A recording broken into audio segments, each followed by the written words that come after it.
Enzeval secara laporan keuangan mengalami kenaikan, tetapi ada yang kurang oke di EPMP ini. Apa yang kurang menarik di EPMT ya akan saya bahas di video kali ini, tetapi secara teknikalnya oke. Nah, kita ulas videonya tentang melihat lebih dekat tentang EPMT. Check this out. Oke, kali ini teman-teman Bapak Ibu sekalian bisa bikin akun Mirai Aset lewat belajar investasi saham, cukup deposit dengan 1 juta rupiah. Caranya gimana? Linknya ada di deskripsi. Oke, ini website dari Stockbit di mana Enceval sendiri atau EPMT ya mengalami kenaikan cuman tidak signifikan, hanya 7 miliar dibandingkan kuartal 1 2022-nya.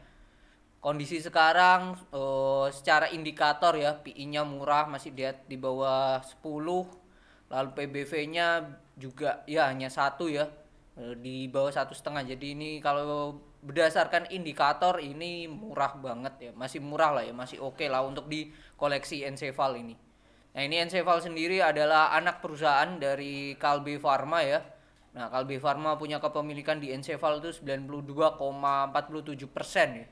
92,47. Nah, tetapi ada yang kurang oke dari Enceval ini di laporan keuangannya. Ini kita bahas dulu ya.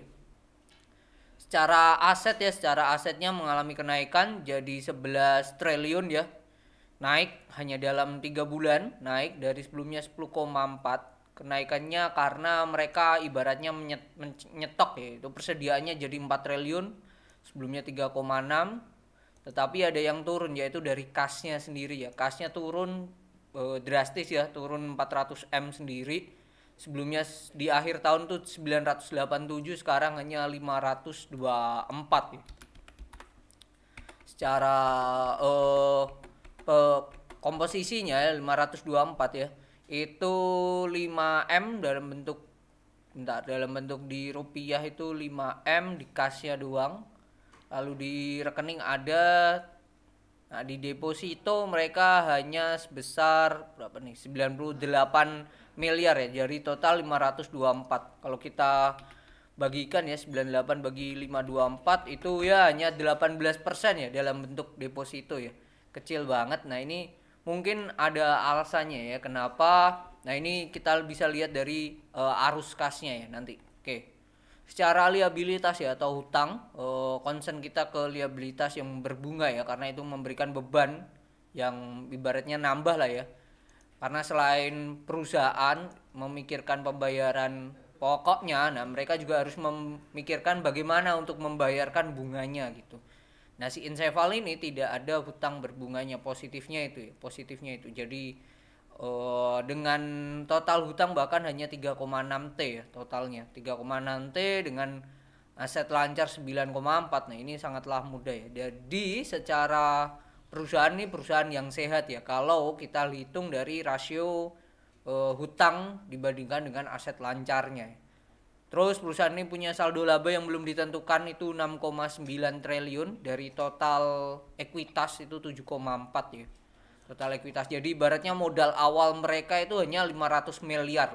Modal awalnya ada 500 miliar terus dikumpulin sampai sekarang total ekuitasnya jadi 7,4. 6,9 itu saldo laba yang belum ditentukan. Jadi kalau Bapak Ibu teman-teman ada setelah RUPS kan ada laba yang dibagikan menjadi dividen dan ada sekian dalam bentuk saldo laba yang belum ditentukan. Nah, itu masuknya ke situ.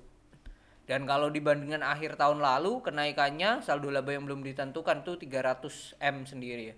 Kenaikannya lumayan. Nah, kita lihat ya, secara penjualan ini mengalami kenaikan.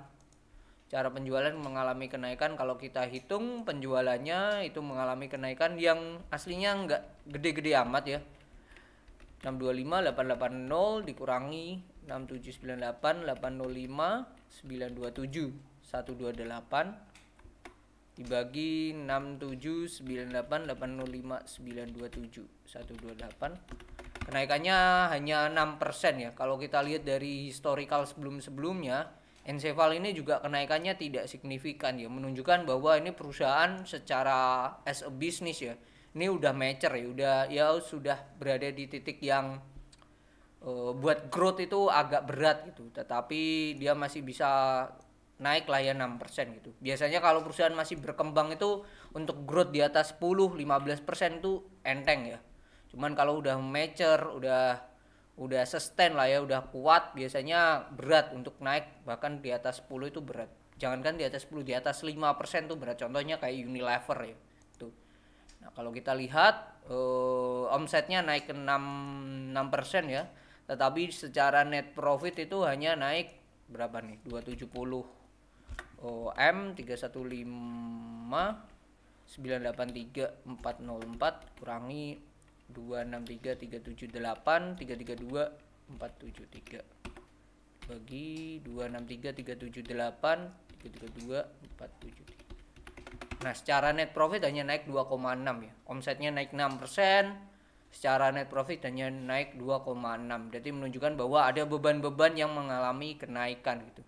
Sebagai contoh, ini COGS mereka atau beban pokok penjualan mereka naik 400 M ya, dari 6 sebelumnya 6 triliun, dan ini bisa dikatakan beban pokoknya termasuk besar banget ya dibandingkan omsetnya ya, hampir 90% ya kalau kita hitung. Nah, yang mengalami kenaikan sangat signifikan ya ini beban pokok penjualannya naik luar biasa ya, 6T jadi 6,4, kenaikannya lumayan gede juga nih. Nah, kalau kita lihat ya penjualannya sendiri, sektornya ini kan farmasi ya ikutnya perusahaan farmasi. Penjualannya ini dibagi menjadi 3, yaitu obat-obatan, terus barang konsumsi, dan lainnya ya. Obat-obatan mereka mengalami omset sebesar 3 triliun. Oke, lalu barang konsumsi 2,8, dan lain-lainnya hampir 1 triliun ya. Kalau dibandingkan dengan tahun lalu bagaimana, berapa nih? Ini 22, ini 23 ya. Oke, di 2023 ini jadi 3,1, farmasinya sebelumnya 3T, jadi adanya kenaikan dikit. Barang konsumsi jadi 3 triliun, sebelumnya 2,8, oke naik. Dan lainnya juga jadi 1 triliun, sebelumnya hanya 900 M. Jadi secara segmen bisnis memang aslinya mereka mengalami kenaikan ya. Cuman ya balik tadi, karena perusahaannya sudah mature, growth-nya tidak sebesar perusahaan-perusahaan yang masih berkembang. Oke, itu ya. Oke, terus kalau kita lihat dari segmen geografisnya, bagus nih. Laporan keuangannya oke. Cukup berimbang ya. Penjualan di wilayah barat dan wilayah timur ya. Barat 4,1, kalau wilayah timurnya 3 triliun ya. Jadi ini dibandingkan ya. Per wilayah dibagi 2. Terus ini segmen aset oke. Dah itu aja sih. Nah, yang kurang menarik dari perusahaan ini adalah kalau Bapak Ibu melihat dari arus kasnya. Nah, di video sebelumnya di saham bagi pemula ya, kita membahas analisa fundamental ya, khususnya ke cash flow ya. Dimana perusahaan yang oke ya, nggak melulu dari omsetnya yang naik atau net profitnya yang naik ya. Kita juga perlu yang ngecek yang namanya arus kasnya atau cash flow-nya. Cash flow-nya gimana sih? Apakah memang mereka benar-benar mendapatkan laba dari hasil penjualan mereka?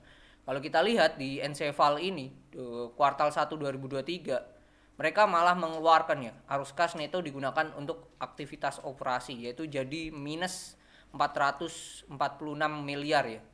Nah, hal ini karena mereka di kuartal 1 ini membayar kepada pemasok ya. Jadi ibaratnya pemasok barang-barangnya yaitu 7,5 triliun ya, dari sebelumnya hanya 6,7 ya. Dari situ aja sudah minus mereka. Omsetnya di 7,3, terus mereka membayar kas ke pemasok sendiri 7,5. Mungkin ini pembayaran sebelum-sebelumnya juga yang diakumulasi ya.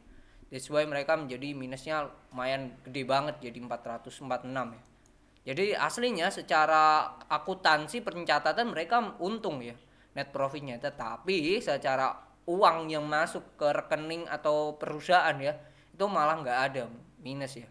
Terus aktivitas dari investasi oke, mereka keluar ya, jadi mereka spend duit untuk baratnya menambah investasi mereka ya. Terus kalau ini arus kas dari aktivitas pendanaan ya, aktivitas pendanaan ini bisa dicermati sebagai mereka membayar hutang-hutangnya ya. Nah, ini sebelumnya mereka di 2022 masih membayar ke bukan, ini penerimaan utang ya, bukan pembayaran. Nah, ini ada pembayaran sewa, Terus ini pembayaran beban bunga dan keuangan lainnya ada juga gitu. Jadi setara total ya kas dan setara kas akhir periode mereka itu turun ya.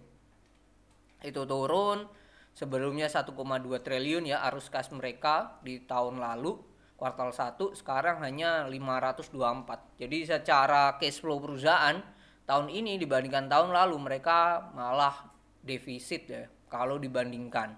Tetapi secara kasnya masih positif. Itu aja sih. Jadi memang secara laba perusahaan memang akuntansinya naik ya. Tetapi secara real duitnya nggak ada gitu.